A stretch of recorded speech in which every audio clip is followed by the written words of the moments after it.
Okay, let's carry on. I see the guys aren't here, but it's 10 minutes since we stopped, even if it's not actually technically 16:40. So, and we've got a few things to do, a bit more variety in this class, so I'd like to start as soon as possible. To finish off the kind of survey of the Anglo-Saxon English kingdoms, we'll look at this kingdom which is kind of occupies the Midlands of what is now Britain, England, Mercia, as it's called. The name comes from the word mierce, which, modern English word march, which means a boundary or border. Okay.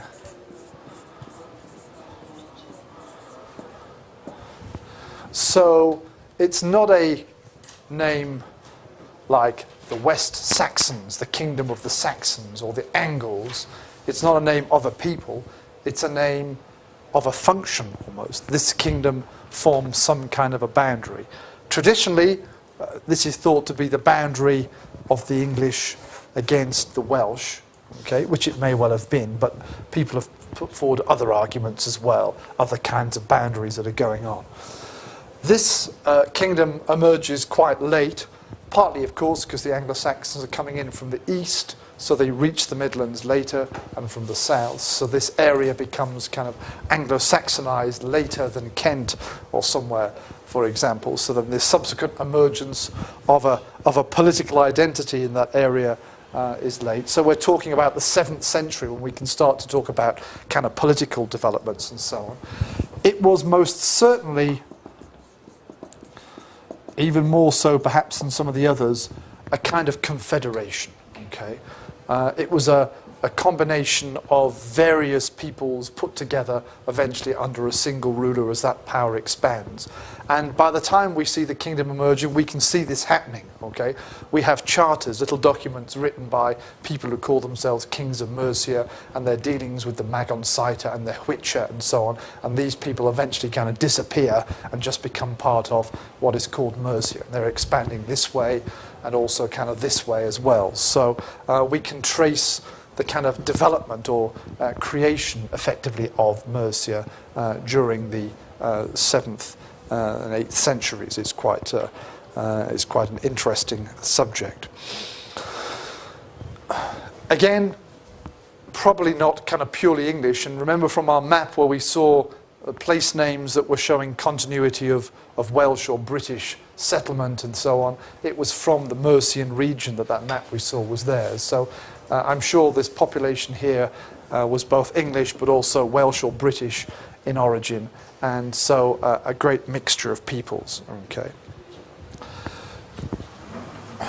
Mercia begins to come to its own politically on the British stage with the figure of Penda. He ruled from round about 630, 632 or something, until he was killed at that battle near Leeds in 655.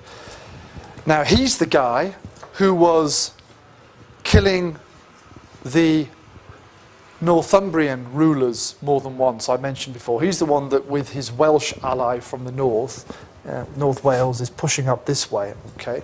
Now Bede came from Northumbria. He was writing in a monastery in Northumbria, and so for him, he has a Northumbrian perspective, and for him, Penda is one of the bad guys, okay, because of his political and military activities, and also because Penda was a pagan. He had not converted to Christianity even by the middle of the 7th century. He was still a pagan person in his religious viewpoint. So for someone like Bede, who was a Northumbrian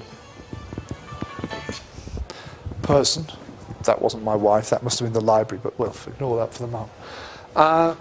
So he was a a very bad figure, and he's presented as a kind of villainous, he has a villainous role in Bede's ecclesiastical history, but obviously that's a misleading thing. He's just another leader trying to establish his power and so on. Okay, so he mustn't be taken in by Bede's kind of perspective. He was killed at Winwide in 655, and after a brief kind of period of instability, he is succeeded by his son Wulfhere, a great name, Wulfhere, and he also re-establishes Mercian power. Okay, and he is married to a female member of the Kentish family, and he becomes Christian. We don't know exactly the context of his conversion to Christianity. Unlike his father, however, he's clearly a Christian ruler, and he's setting up bishoprics and things like this. And oddly enough, like some of these other guys, he was married to a Christian wife. Okay, so the two things not unconnected in some way. So Penda and then Wulfhere are the ones who more or less, as far as we can see from our sources, establish the Mercian kingdom on a large scale. There is a period of sort of quietness afterwards, and then in the 8th century we see two other great Mercian rulers. I'll just write their names down and say a little bit about one of them.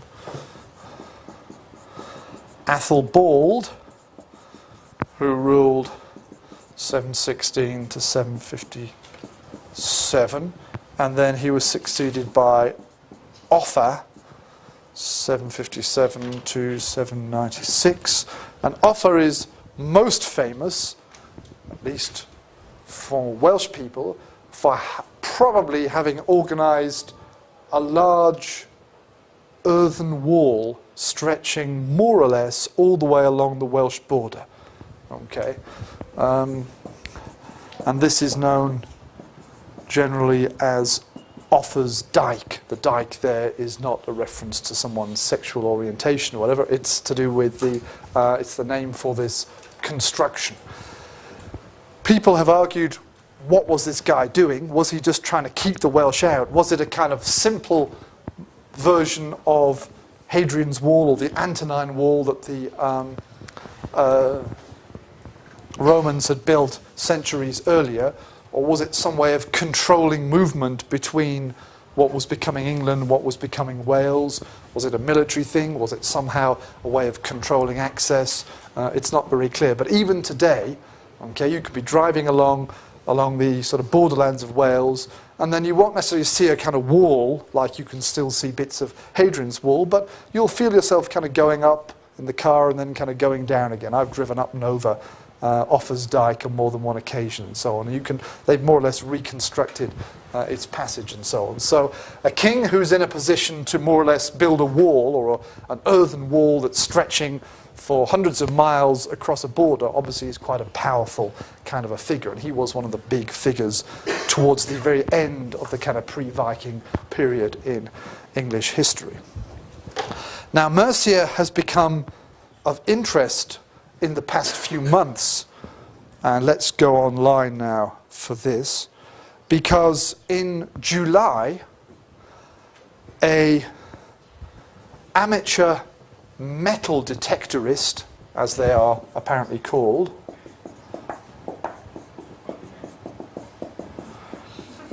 discovered some gold in a farmer's field. Now I don't know if you do get metal detecting people in Turkey. Is it a common thing? I mean, in England, I know about in the States as well. We brought one, me and my mom, one year too. It was like 10 years ago, and all the Turks were kind of looking at Right, okay, yeah, who are those lunatics or something like that? We do it on the beach, and you find like urine in the sands. All right, yeah, okay. There could be a whole market out there if there's not people doing it. But in England, I wouldn't say it's very common. You don't find people walking around the streets all the time with a metal detector on their shoulders. But it's not an uncommon thing for people, instead of going to the pub or whatever it is, to spend an afternoon with a machine that can kind of detect to a certain level below the ground metal, okay? And then in many cases, This is just kind of rubbish that people have left, but in some cases it's older rubbish, and therefore it's valuable rubbish from the Middle Ages or something like that, and they're looking for coins from the Roman period or whatever. And these people obviously perform both a very good function, because they often come across important archaeological finds that archaeologists haven't come across, because they're just hidden in someone's field or something, and so they'd never get dug up otherwise. But obviously they're not professionals, so it's sometimes a bit dangerous, because they don't kind of describe clearly where things were when they dug them up and so on. But anyway, in July this year, a metal detectorist guy in England discovered some gold in a field in Staffordshire, which, okay, there's our Shire word again, which is in the Midlands. It's in what had become the Kingdom of Mercia. That's why I'm mentioning it here now. And archaeologists then moved in when it was kind of reported and excavated the site properly and found probably the biggest, I think, discovery of precious metals, gold and silver and other things and jewellery from the Anglo-Saxon period. Okay, they think it's from either 7th or 8th centuries, I think. One reference I saw on the web suggested that some of the writing style might push it to the 9th, but 7th or 8th century is the most likely thing. And I don't know all the details. Let's have a quick look to see what it says here. Okay. Over 1,500 objects made from various metals, 5 kilograms of gold, 1.3 kilograms of silver, okay, and the famous Sutton Hoo discovery, which was an actual ship burial, very, very famous one, back in about the time of the Second World War. Now, they gave the figures here, only 1.66 kilograms of precious metals. So this is much bigger than what was buried in that burial ship in Sutton Hoo, which was also an early Anglo-Saxon, very important early Anglo-Saxon site. So they haven't actually finally analysed it yet fully, because it's only a couple of months since it's been discovered and it's kind of being processed. But people are saying this is kind of going to revolutionise our understanding of early Anglo-Saxon England and so on. So I thought we'd kind of briefly have a look at this and then kind of discuss it a little bit, have some ideas. You never know, if someone watches the video, they might say, oh, that's a brilliant idea, and they can write a whole thesis based upon what one of you might suggest and so on. Flickr have got some of the images here. Let's see if we can open one or two of these up and have an idea of what's being... If I click on that... How does that work? Obviously the guy doesn't get to keep it, the guy who found it. No, I think there's even some argument going on between the guy who found it and the farmer or something like that. I think there's some money that's going to come his way, but it was found on someone else's land. But also the Crown, the government, can obviously claim it. So it's not very clear. And I read something last week when I sort of first heard about it, that there's some kind of disagreement between the farmer and the discoverer, the detectorist.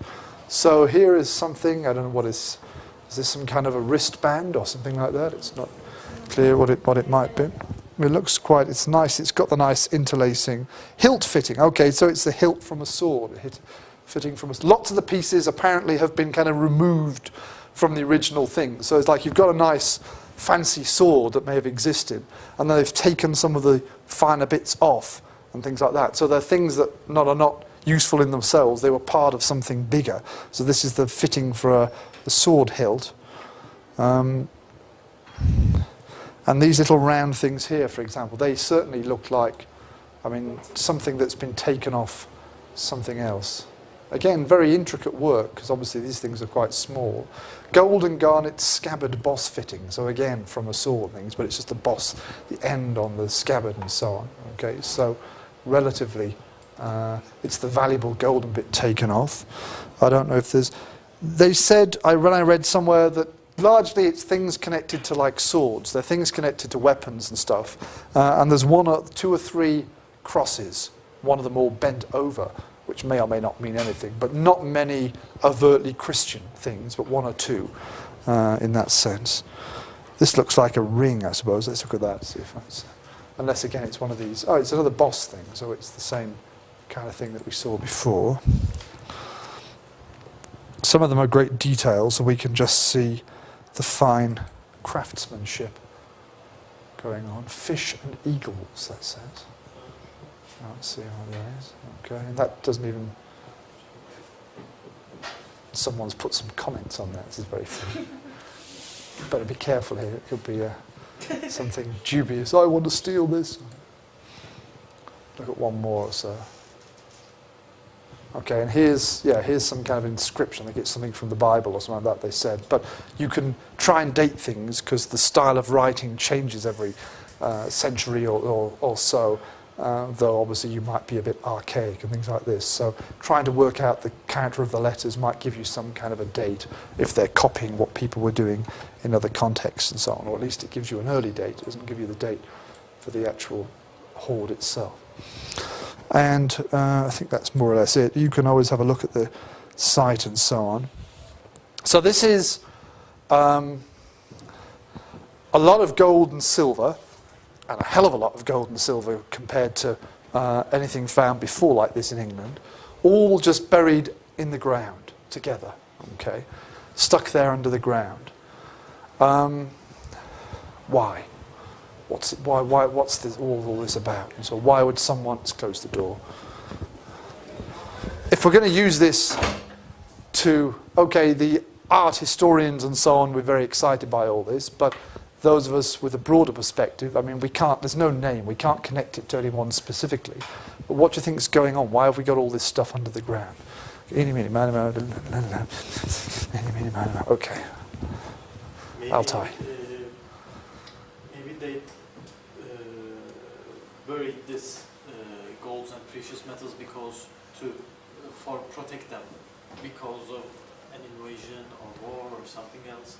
They want to protect them, so they bury it, maybe. Yes, that's the understanding for most what we call hoards that we find, medieval Britain or elsewhere, is that until you have something like a bank and a safety vault where you can put your precious stuff, if you hear the Vikings are coming tomorrow, then what do? Okay, you don't leave it all in the house. You run outside, bury it, and say, just cover it over with a few leaves and say, okay, I'll come back in a few days' time and it'll all be safe. But then, of course, the Vikings get you and no one else knows where it is, and then it gets found hundreds of years later by a guy with a metal detector. So that's, to me, that's probably the most likely explanation, but there are some others. Okay, well, Özge, you were going to... Mine was similar to that. Probably there was an invasion or something dangerous that these people felt, and they had to escape. And in case they return again, they buried all this stuff in the ground. But probably.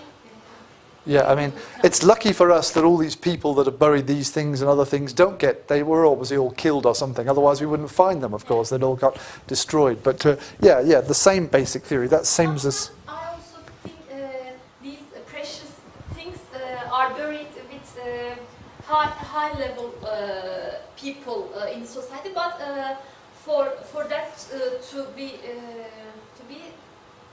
probably there should have been some bones of. Yeah. I mean, no. Okay, Sutton Hoo was a ship burial. That was a really high status thing, and whatever, and a big statement with a big mound and things like that.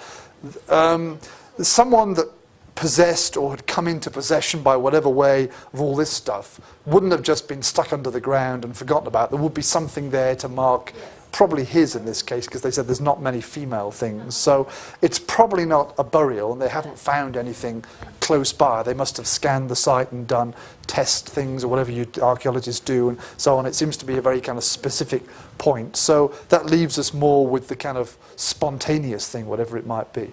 Cengiz, were you going to? I was just going to say not about why they buried it, but maybe where it came from is maybe it was plundered from an invasion itself, maybe because you said that they were connected to larger things such as swords or whatever. So maybe somebody invaded an area, collected the precious parts of whatever they off the dead bodies, and then that was later buried. But I'm saying maybe it's plundered from somewhere else because it's just bits and pieces. Right, so it's not someone kind of sitting at home with a big bag of stuff that he's had for ages and then thinking, oh no, the Vikings are coming and running out. It's something going on and things. And yeah, the swords and all that might suggest it might be spoils from some kind of a battle, and someone goes, okay, I'll hide this, and then when everything dies down, I'll come back and get it, but then something happens to him or something like that.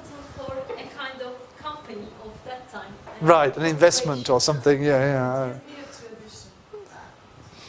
Like, I don't know, just my imagination. Go on, let your imagination run wild. They bury them just for the future investments. Right, okay. Okay, I know in Turkey you all give those little Alpen things or whatever. It's an big Anglo-Saxon Cumhuriyet Alpen.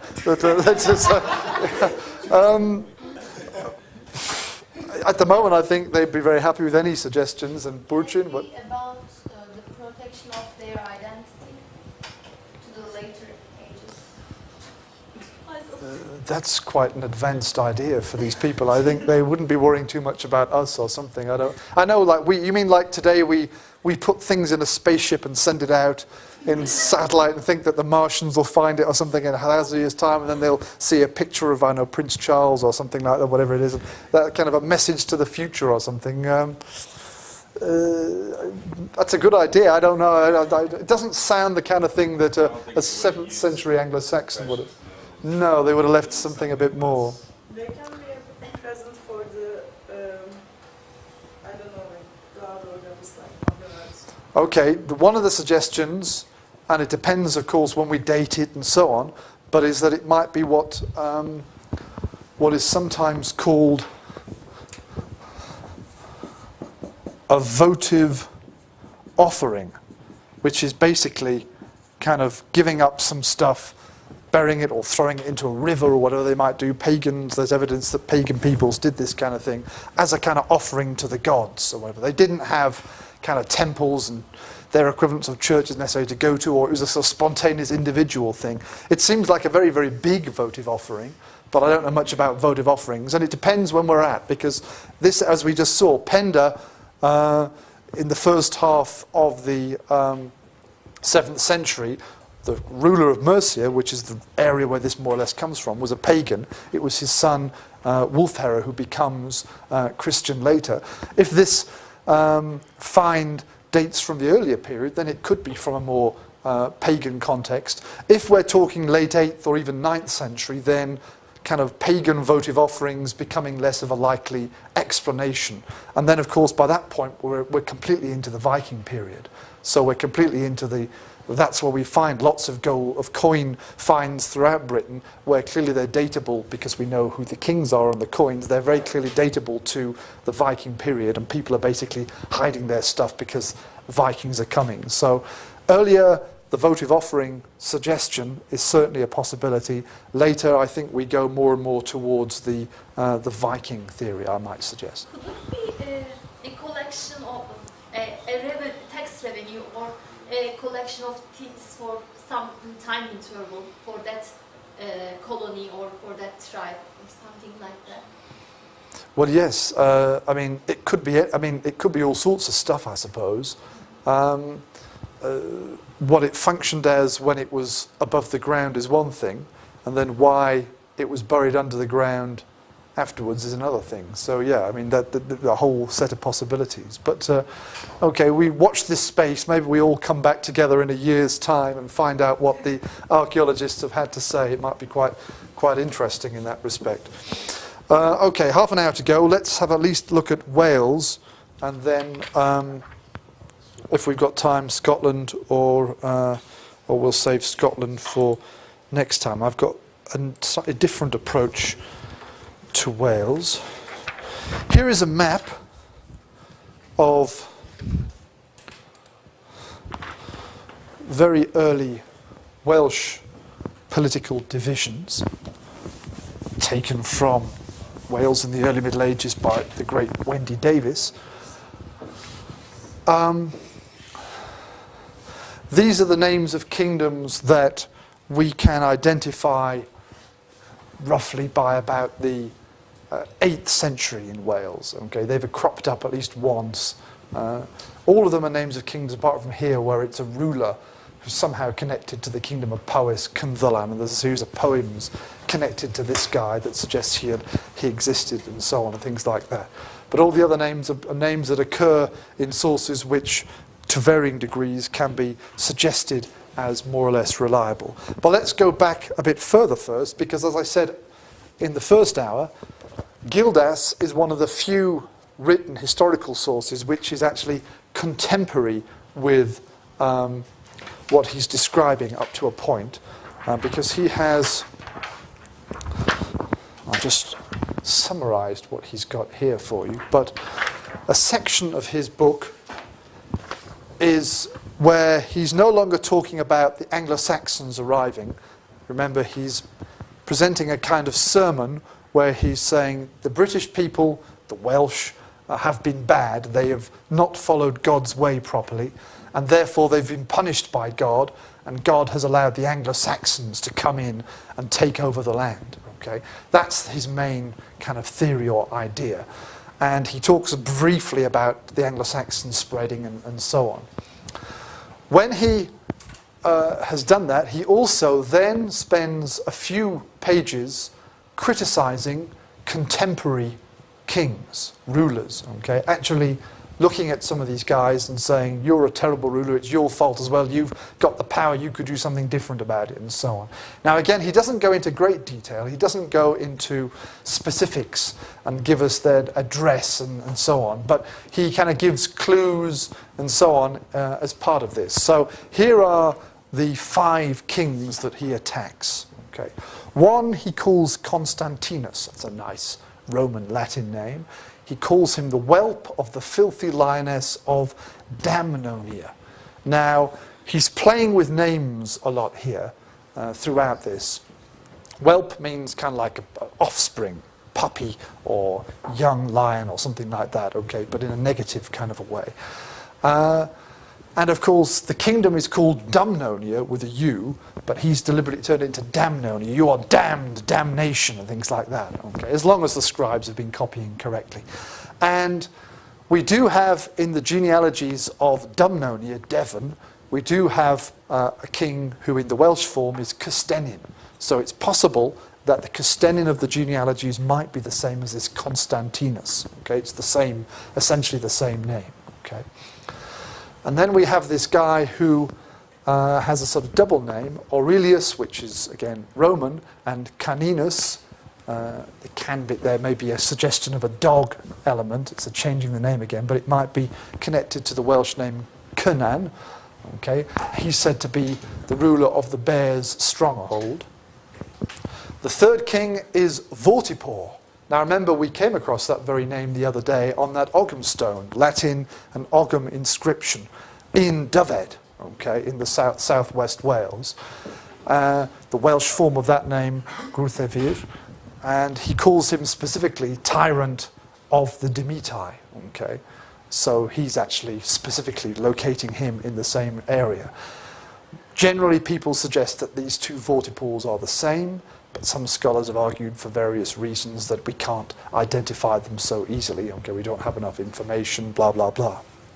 There's also a Cynne Glasus that may be in the Welsh form Cynlas, which is and we have a name like that for the small kingdom of Rhos in North Wales. And finally, and he reserves most of his venom for the last guy, Maglo Cunnos.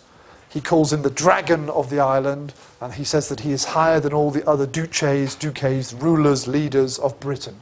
And he is generally identified with a king that we get in historical sources, but also in legendary sources, who's called Maelgwn, and he's the king of Gwynedd.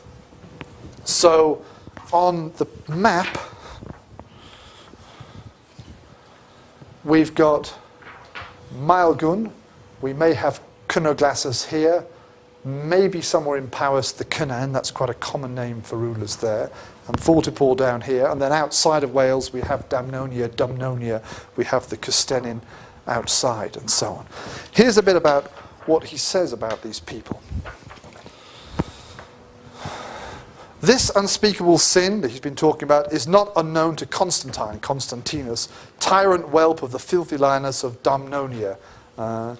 This very year he bound himself by a dreadful oath not to work his wiles on our countrymen, blah, blah, blah. He attacks them, and he says things about his mother and so on. Vortipor, why are you senseless and stiff like a leopard in your behaviour and spotted with wickedness?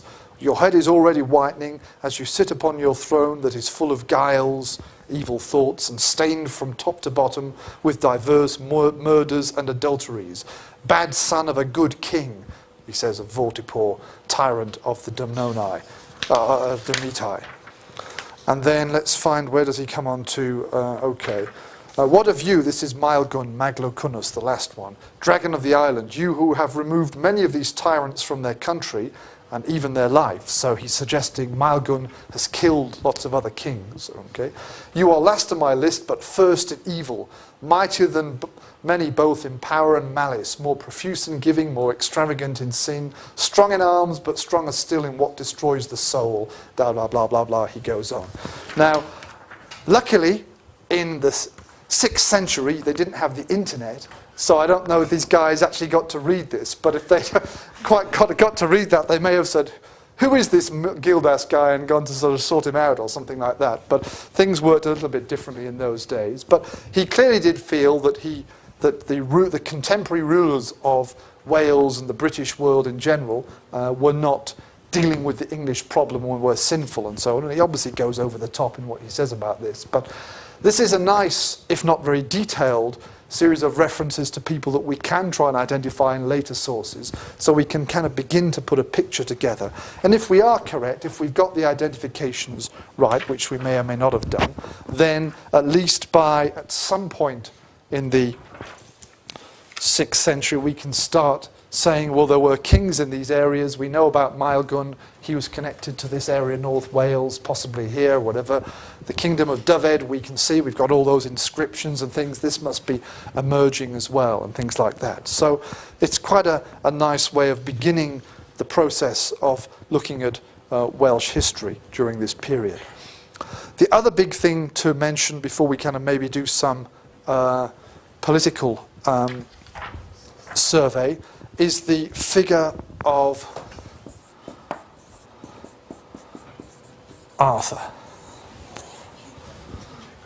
King Arthur. Okay, here we go. Hollywood movies and things like that. An interesting figure, but also a source of, in theory, much disinformation, perhaps we should say. Let's put this up here if we can.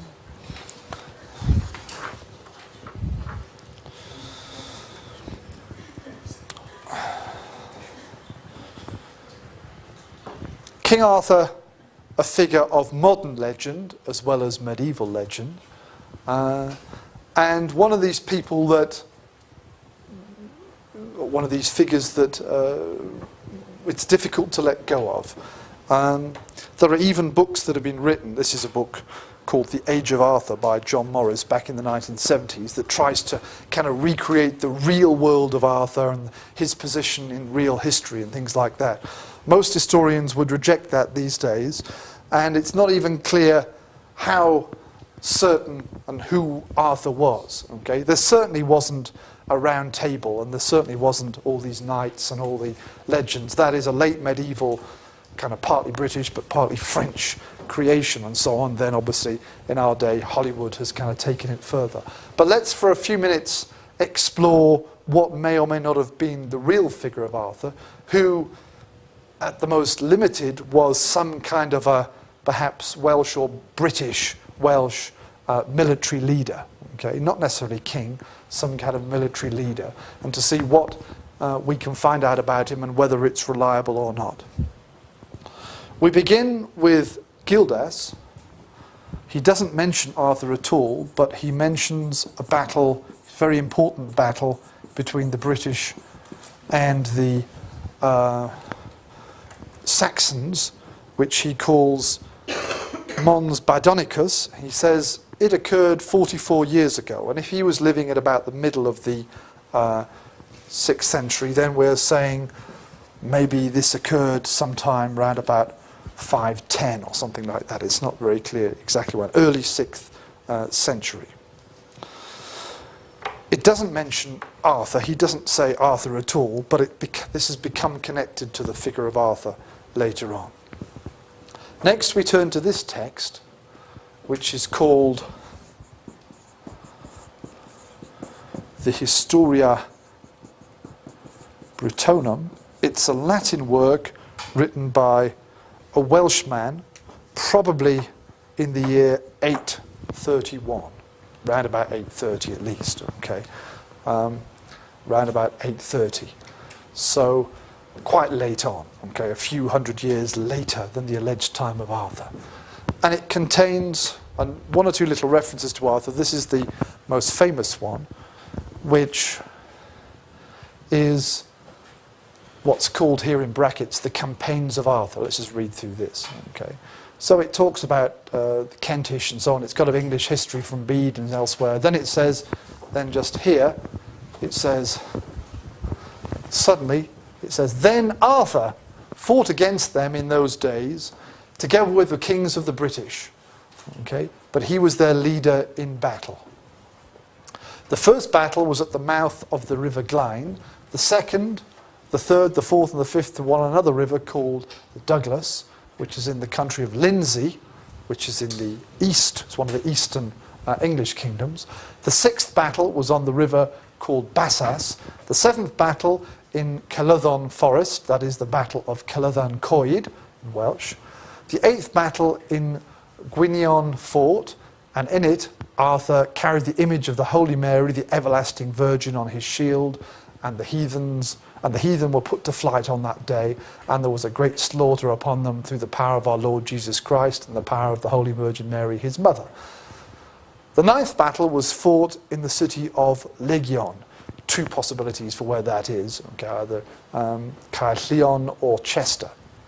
The 10th battle was fought on the banks of the river called Trefydd, and the 11th battle was on the hill called Agned. The 12th battle was on Badon Hill, Mons Badonicus, that's the one that Gildas mentions, but he doesn't say Arthur.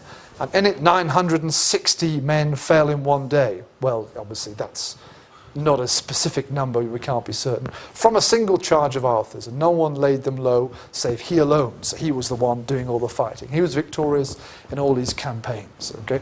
This is one of the earliest references in something which we can call a pseudo-historical source to a figure Arthur. Okay?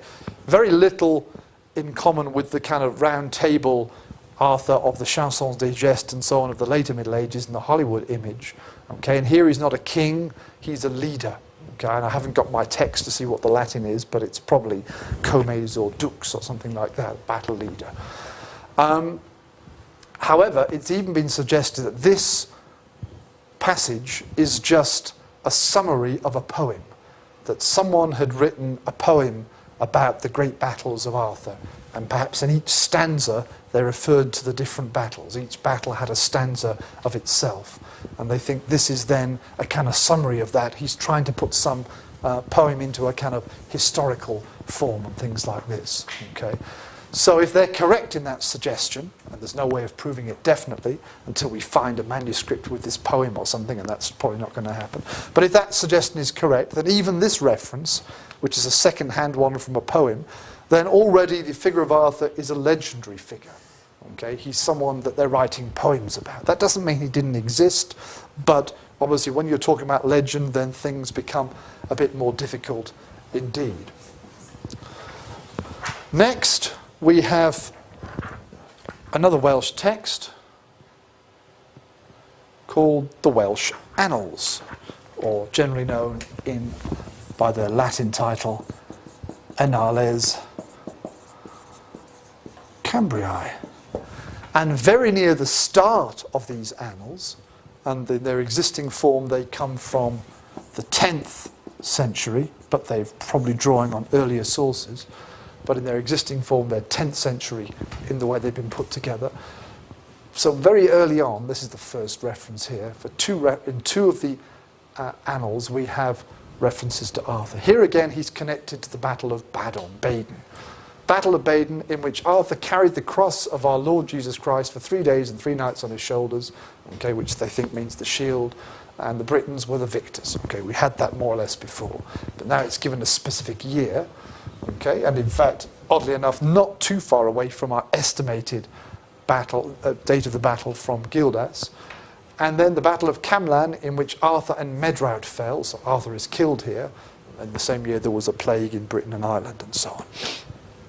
But like the Anglo-Saxon Chronicle, the Welsh Annals, for the very early years, the first 100 or so years, particularly for these 5th and 6th century dates, they're very, very unreliable. We can't assume that these are exact. Again, they're based upon traditions and legends, and they were put together possibly later on, drawing on legendary sources as well as other annals and things like that. And some of the other references at this level are to kind of poetic and famous figures. So once again, though it looks on the face of it quite nice to have years and things given, most historians today will be very wary, very uncertain of using this material. What's the significance of the crosses starting there? These are, there are 3 different versions of the Annales Cambriae, and this is a translation primarily of the earliest one, the 10th century one, but they're not all the same. So I think the cross material has just been added from one of the other versions, so it's not there in the Harleian version, which is what this one is primarily, but it's added in theirs. So that's what we've got there, and that's probably, 1 or 2 other cases. So I don't think it's a kind of Christian kind of thing or whatever, although obviously St. David was a great Christian and my namesake and so on. I thought that maybe was what it was referring to within some of those. But then Columba and St. Bridget are mentioned. So no, that's a textual thing, just to indicate, for completeness sake, that this is added from a different version of the text, not the main manuscript that they're using here. And then finally, a few years ago, people became quite excited. Let's see what these are like. People became quite excited by this. Make it a bit smaller or not. Is it the right way around? Yes, it is. And then here is an attempt to make it a bit clearer and to reconstruct what it is. It's an inscription found in Tintagel, which is a English site which has later Arthurian connections, okay? And it's an inscription a bit like the one we saw the other day for Vortipor, okay? And here they've added in, this is a reconstructed memoriam, but they found this name, Artognu, okay?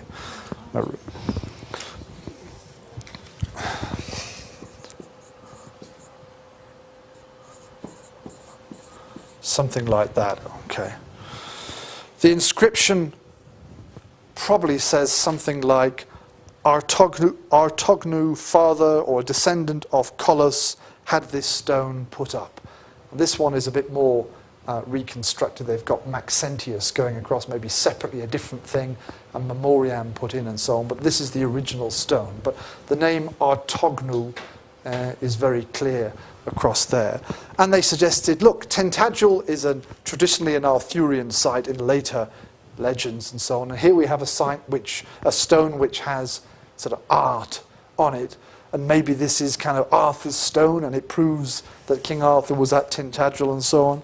Okay, which it doesn't whatsoever. Okay, both names have got Arth, which means bear in Welsh, and in this kind of period you give your sons a manly name like lion and strong dog and hound and bear and things like that.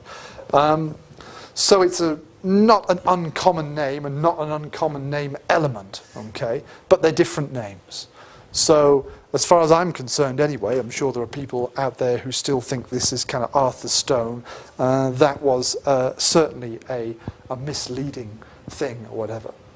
But it would have been quite nice. It obviously would have been a contemporary thing, archaeological rather than historical, but contemporary reference. But I think fairly strongly we can dispel that. We can say that wasn't the case. But you can argue otherwise if you wish. Okay, to finish off for Wales. So Arthur remains a very shadowy figure. He remains, at best, some kind of 6th century military leader who helped the kings fight against the English, okay? And we certainly can't go all the way to King Arthur and round tables and knights following him and beautiful ladies and this kind of thing. That's all completely excessive.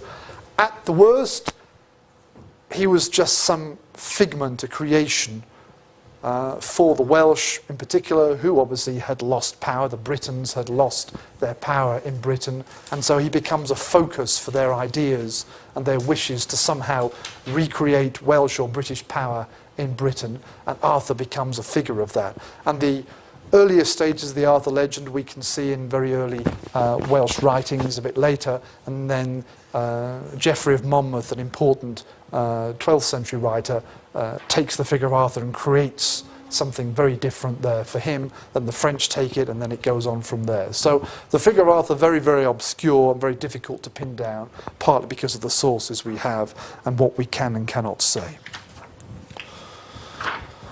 To finish off briefly, just say a few things about the kingdoms here. Okay, these are the kingdoms which we can see emerging. Now, Dyfed we talked about the other day. Remember, this is where we've got quite a lot of Irish place names and those Ogham stones, and Vortipor, Gildas's man, potentially we find his Ogham stone there as well. This kingdom, therefore, we've got some evidence for from the, in some ways, from the middle of the 6th century. Okay, exactly what's going on we don't know. And it probably had a very strong Irish element in it as well. It was a mixed community emerging, asserting its identity. The Welsh element eventually dominates, so it becomes a purely Welsh kingdom later on, but quite important. We saw the figure of Maelgwn, the worst of the kings for Gildas, up here in North Wales, West Wales. Gwynedd, traditionally one of the most important of the Welsh kingdoms and so on, occupying not only the mainland but also the very fertile area of Anglesey there as well. Gwynedd is interesting because they have legends from later of a guy called Cinedda, and it says Cinedda and his sons, and he's one of these people with lots of sons, came down from northern Britain, okay, and primarily to fight the Irish who'd come into Wales, okay, and they talk about where they fought the Irish, and then they kind of stayed and set up themselves. And for example, let's see what we got, Meirionnydd here. It says one of his sons was called Meirion, and one of the early kingdoms we know about is called Meirionnydd, okay. He had another son called Rhuvawn, and there's an early kingdom mentioned on there called Rhuvoniog, and so on. Either we take that story at face value, and this guy comes and his sons, they fight the Irish and they set themselves up, or more likely what's going on is the kings in Gwynedd, who claim Cinedda and so on, this area, are expanding their power all the way, in fact, down to Ceredigion. That's the name we had before, you remember Ceredigion. And this way, they're taking over these kingdoms, and then they're sticking these guys onto their genealogy. So as I expand my kingdom into other parts of Wales, I say, okay, now I have a daughter called Ysge, okay, or my ancestor had a daughter called Ysge, because now Ysge's kingdom is part of mine. Then I take over Zeynep land, so I say we had a daughter called Zeynep as well, or my ancestor had a Zeynep, and then we add Chara land and so on, things like that. So either we take it at face value, or it's, again, another legend, and it's political propaganda for these big guys in Gwynedd, perhaps later on. But it does point to the existence of these various kingdoms around this area in particular, connected to them. There's tradition connecting the kingdom of Brycheiniog to Ireland as well. They have a story, again, probably dating from, in its written form, from the 12th century, I think 11th, 12th century, saying how the guy had left and gone to Ireland and he came back and reclaimed the kingdom and so on, and we have some evidence of Irish things over there as well. The kingdom of Powys is the big problem area because it's on the edge. It's the one fighting against the English. It used to extend further into England, then it was squashed by the Mercians and so on. And the figure of Cynddylan, who was also in this Midland area, okay, the poems about him relating to battles against the English and so on. And then finally, in the southeast, which was the most Romanized part of Wales, we see a number of kingdoms emerging in the early period. One of the earliest names, Glywysing, and so on, again with a slightly different and separate identity, not connected to the others. But these kingdoms continue on until later into the 9th and 10th century. Basically, the rulers of Gwynedd begin to spread their power and destroy most of the other kingdoms apart from down here and take over these kingdoms, and we'll talk about that one later on. Okay, no time for the Scots, I'm afraid. Scotland will have to wait briefly until Tuesday next week. Please have a go at reading that stuff from Bede. We'll discuss that and we'll talk in more detail about the spread of Christianity and so on. And of course, if you have any theories about the Staffordshire Hoard, you can send them to the guys at Birmingham University Archaeological Centre, whatever it is. They might wish to take your thoughts on board because they're working on it at the moment. Okay, thank you all. Have a nice weekend. See you next week. Against the Welsh, okay, which it may well have been, but people have put forward other arguments as well, other kinds of boundaries that are going on. This kingdom emerges quite late, partly of course because the Anglo-Saxons are coming in from the east, so they reach the Midlands later, and from the south, so this area becomes kind of Anglo-Saxonized later than Kent or somewhere, for example. So then the subsequent emergence of a political identity in that area is late. So we're talking about the 7th century when we can start to talk about kind of political developments and so on. It was most certainly, even more so perhaps than some of the others, a kind of confederation. Okay, it was a combination of various peoples put together eventually under a single ruler as that power expands. And by the time we see the kingdom emerging, we can see this happening. Okay, we have charters, little documents written by people who call themselves kings of Mercia, and their dealings with the Magoncita and the Hwicce and so on. And these people eventually kind of disappear and just become part of what is called Mercia. And they're expanding this way and also kind of this way as well. So we can trace the kind of development or creation, effectively, of Mercia during the 7th and 8th centuries. Is quite an interesting subject.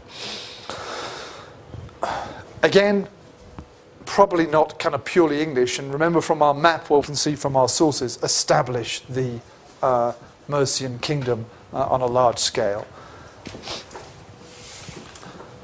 There is a period of sort of quietness afterwards, and then in the 8th century we see 2 other great Mercian rulers. I'll just write their names down, so a little bit about one of them.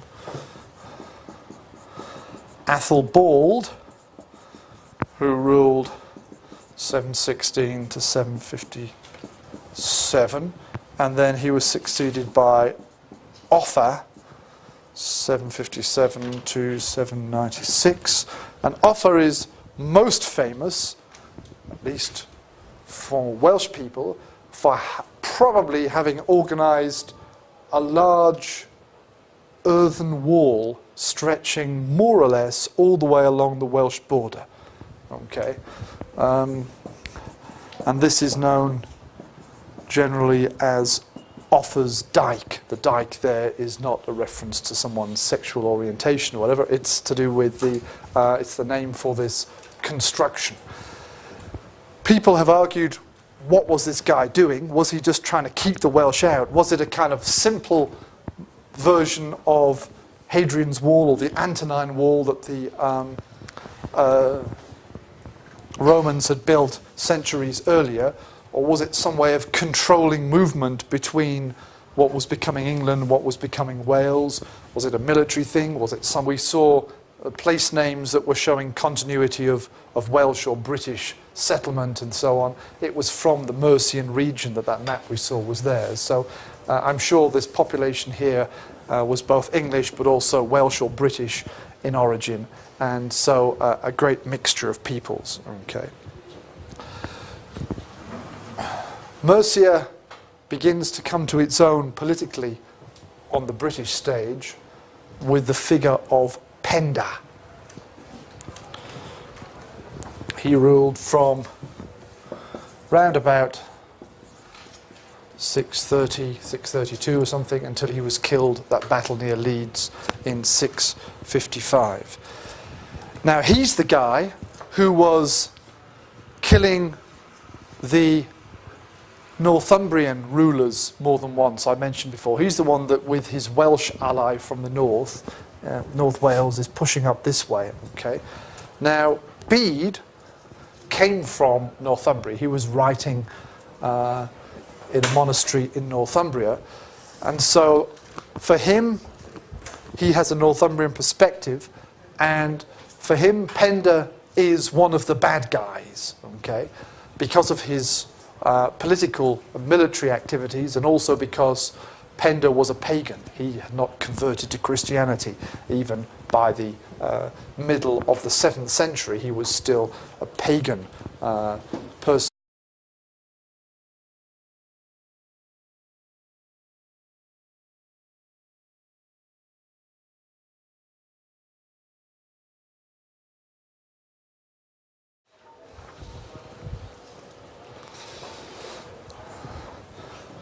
Okay,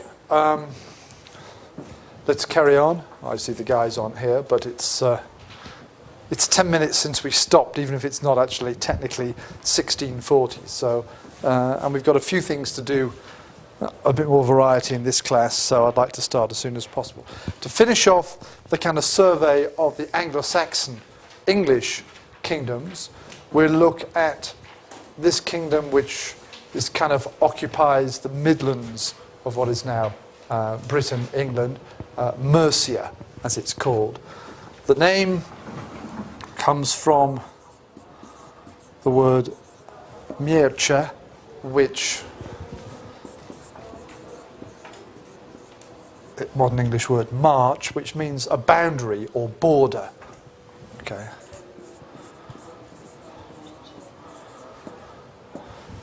So it's not a name like the West Saxons, the kingdom of the Saxons, or the Angles. It's not a name of a people, it's a name of a function almost. This kingdom forms some kind of a boundary.